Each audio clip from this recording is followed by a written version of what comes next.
Bonjour les amis, je me prépare dans quelques minutes, je prends la voiture, j'ai 1 heure à faire et je vais à une conférence. Alors c'est bien les conférences, je vous cache pas que j'ai assisté à de nombreuses conférences, mais j'ai dû faire ma première conférence, oh là, je devais avoir au moins une cinquantaine d'années. C'est la première fois que je faisais une conférence.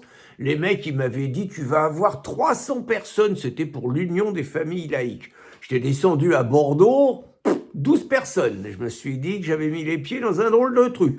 Bon, je fais ma conférence, ça s'est bien passé, et je dois dire qu'en 20 ans, allez, j'ai dû en faire une bonne centaine, si ce n'est un peu plus.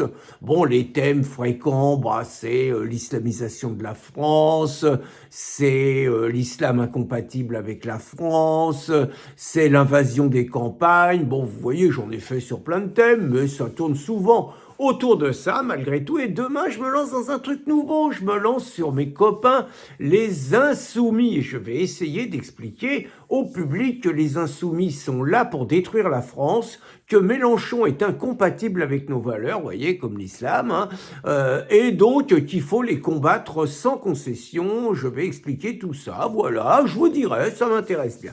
Bon, j'avais envie sinon de vous faire une petite vidéo sur le gouvernement, tout ce qui se passe et tout. Et puis je vous avoue que je suis tombé sur une information, alors là, je vous le reconnais, les bras m'en sont tombés.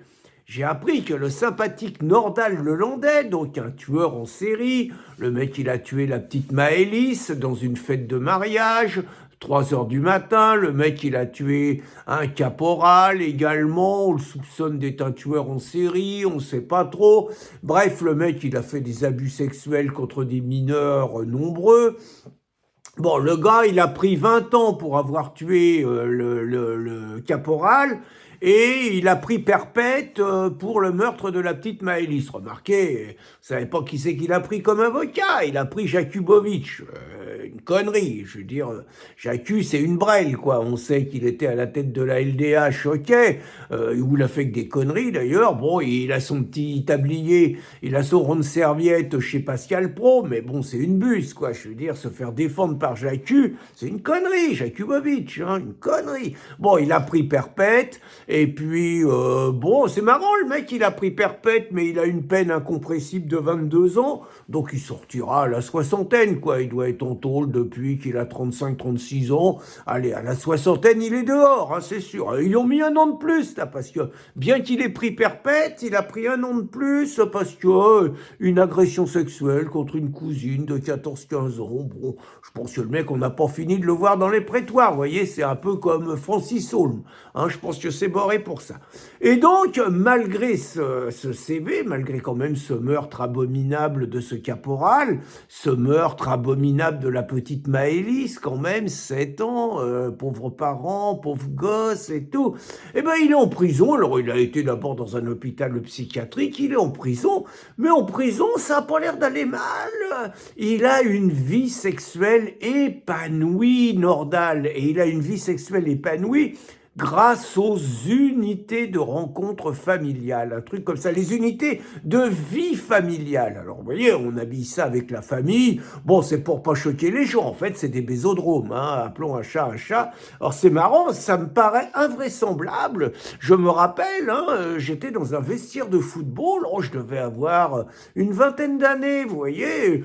Et dans les vestiaires, ça causait de tout, quoi. Et il y avait à cette époque des révoltes dans les prisons.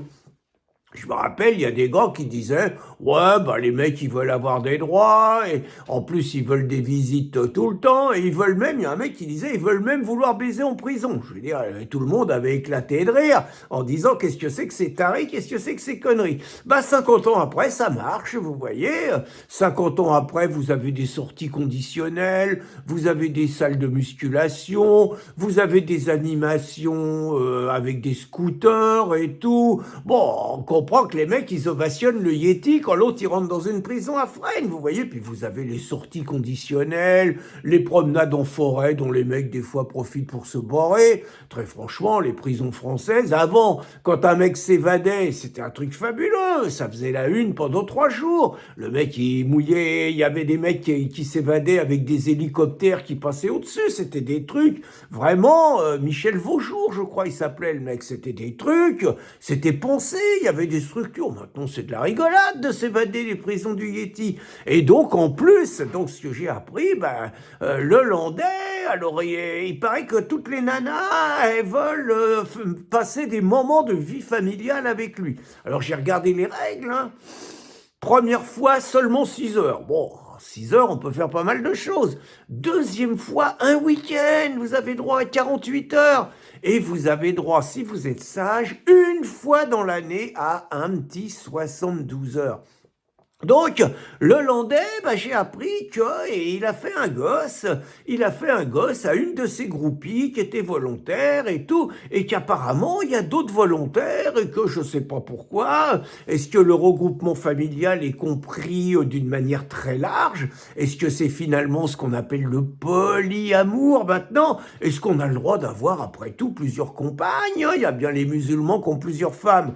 Donc, pourquoi pas, vous voyez? Mais, donc, le Landais, il paraît que les nanas, elles se précipitent, elles veulent du Lelandais. Donc c'est bien, ça fait 2 mois qu'il est papa, il fait des gosses, il baisse comme il veut, il n'aura pas besoin de s'occuper des gosses qu'il veut, puis c'est peut-être une solution finalement pour repeupler la France par les prisons. Sauf qu'il y a quand même un petit problème, c'est le recteur de la mosquée de Paris qui le disait, il reconnaissait qu'il y avait 80% de musulmans dans nos prisons. On ne sait pas pourquoi, parce qu'il paraît qu'ils sont pas si nombreux que ça en France, il y en a qui nous disent qu'ils sont juste 7-8%, je ne sais pas comment ils comptent, hein.